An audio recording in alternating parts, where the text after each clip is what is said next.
saya Ibu Guru Komsiatun. Kali ini saya akan membagikan dongeng sejarah singkat perjuangan kemerdekaan Indonesia. Selamat menyimak dan mengikuti videonya. Setiap tanggal 17 Agustus dijadikan sebagai Hari Kemerdekaan Indonesia, di mana Indonesia untuk pertama kalinya memerdekakan diri dari kejamnya penjajahan. Berikut ini beberapa sejarah yang memutuskan tanggal 17 Agustus menjadi Hari Kemerdekaan Indonesia.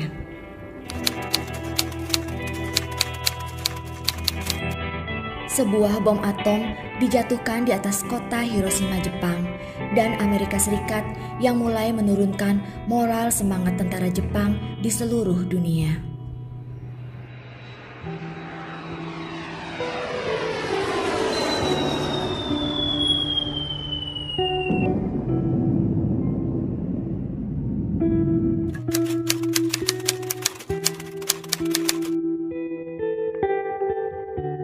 Pada sidang BPUPKI, nama ini diganti menjadi PPKI, Panitia Persiapan Kemerdekaan Indonesia.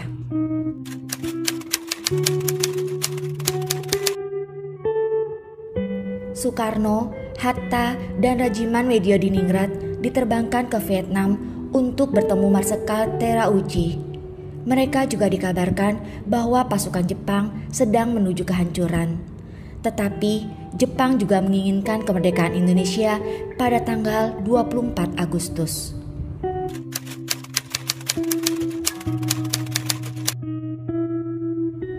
Sementara itu, di Indonesia, Sultan Syahrir telah mendengar berita lewat radio bahwa Jepang telah menyerah kepada sekutu.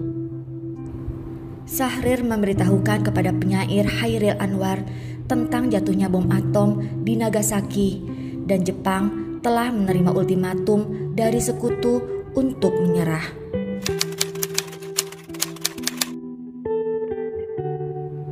Jepang melalui Marsekal Terauchi di Dalat, Vietnam, mengatakan kepada Soekarno-Hatta dan Regimen bahwa proklamasi kemerdekaan Indonesia dapat dilaksanakan dalam beberapa hari.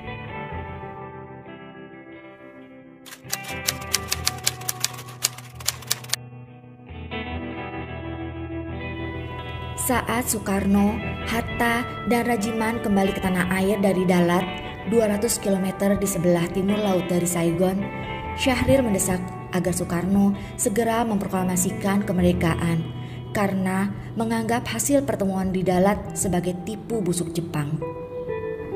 Soekarno belum yakin bahwa Jepang memang telah menyerah dan proklamasi kemerdekaan RI saat itu dapat menimbulkan pertumpahan darah yang besar serta berakibat sangat fatal jika para pejuang Indonesia belum siap.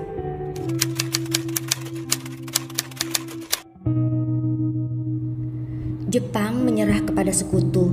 Tentara dan angkatan laut Jepang masih berkuasa di Indonesia karena Jepang telah berjanji akan mengembalikan kekuasaan di Indonesia ke tangan Belanda. Setelah mendengar desas-desus Jepang bakal bertekuk lutut, Soekarno dan Hatta mendatangi penguasa militer Jepang Gunsei untuk memperoleh konfirmasi di kantornya di Koningsplein, Medan Merdeka. Namun, kantor tersebut kosong. Soekarno dan Hatta bersama Subarjo kemudian ke kantor Bukanfu, Laksamana Maeda di Jalan Imam Bonjol. Maeda menyambut kedatangan mereka dengan ucapan selamat atas keberhasilan mereka di Dalat. Sambil menjawab, ia belum menerima konfirmasi serta masih menunggu instruksi dari Tokyo.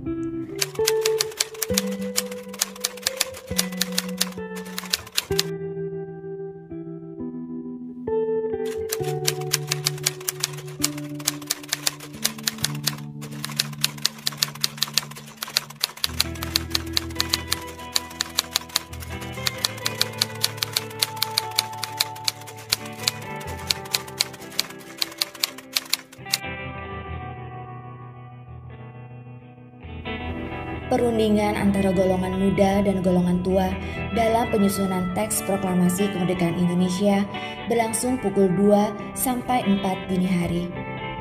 Teks proklamasi ditulis di ruang makan Laksamana Tadashi Maeda di Jalan Imam Bonjol nomor 1. Para penyusun teks proklamasi itu adalah Insinyur Soekarno, Dr. Andes Muhammad Hatta, dan Mr. Ahmad Subarjo. Konsep teks proklamasi ditulis oleh Insinyur Soekarno sendiri. Di ruang depan hadir BM Dia, Sayuti Malik, Sukarni, dan Sudiro.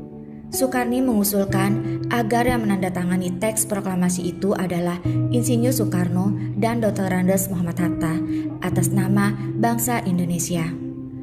Teks proklamasi Indonesia diketik oleh Sayuti Malik.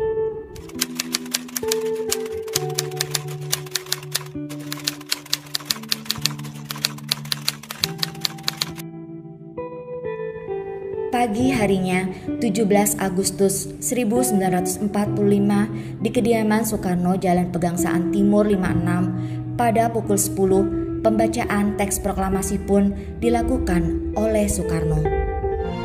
Proklamasi. Kami, bangsa Indonesia, dengan ini menyatakan kemerdekaan Indonesia. Hal-hal yang mengenai pemindahan kekuasaan dan lain-lain diselenggarakan dengan cara saksama dan dalam tempo yang sesingkat-singkatnya. Jakarta, 17 Agustus 1945,